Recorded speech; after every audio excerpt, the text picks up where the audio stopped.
Good morning, kiddos. It is time for us to write about adjectives. It's Thursday. We need to edit. Remember, we need at least 4 adjectives in our story.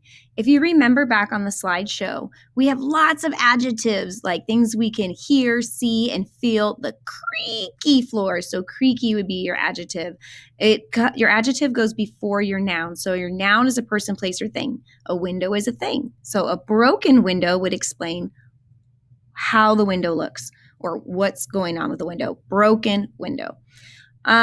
Let's see if we can find any adjectives in our story. Okay, the haunted house. It was a cloudy Halloween night.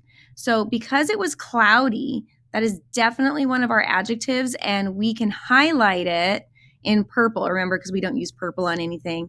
It was a cloudy Halloween night when I was trick-or-treating alone in a neighborhood with old, dilapidated houses. So I could have just put I was trick-or-treating in a neighborhood with houses, but that, not so great. So a lot of times your whole bar is up here. For some reason, mine's super big right now.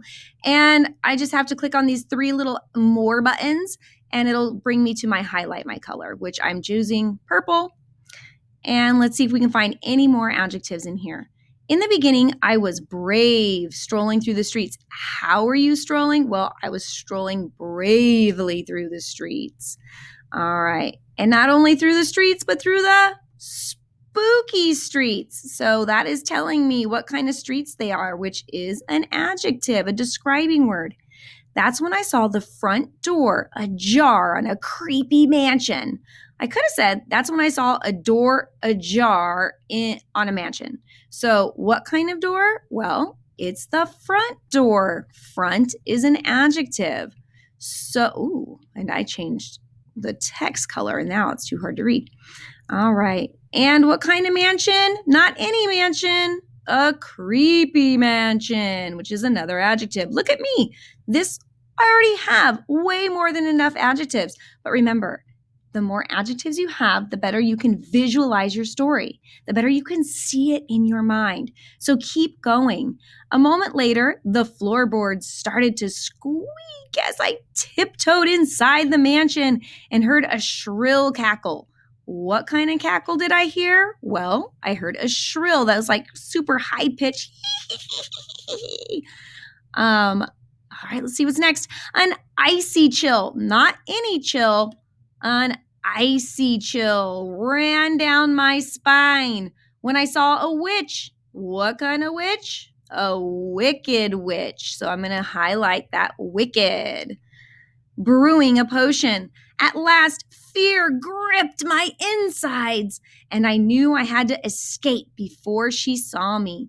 My body melted down the wall. That's awesome. That is just some great visualization there.